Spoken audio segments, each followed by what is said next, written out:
Hey guys, it's the Tin Man. I thought I'd just show you a little gadget of mine. So as I'm all done here, quick stove. It's sitting on the ground.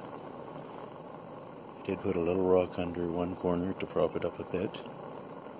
Other than that, this edge over here is sitting on the ground, down here, and then just lined it with rocks. Sand right here. Heated her until my liking, but it's mostly about my torch, which you can see is red hot. Let me turn her down to off it. I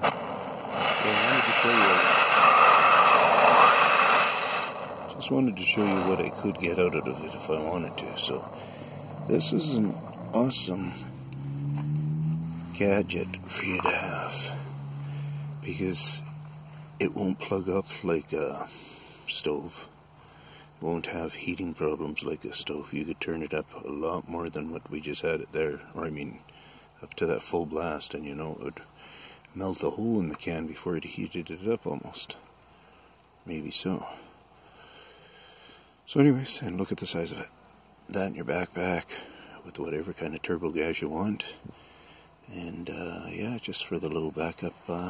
Like at this place here, I'm just not allowed to do a fire as far as I know, and I'm trying not to cause any problems. Peace out from the Tin Man. Hope you're enjoying the adventures.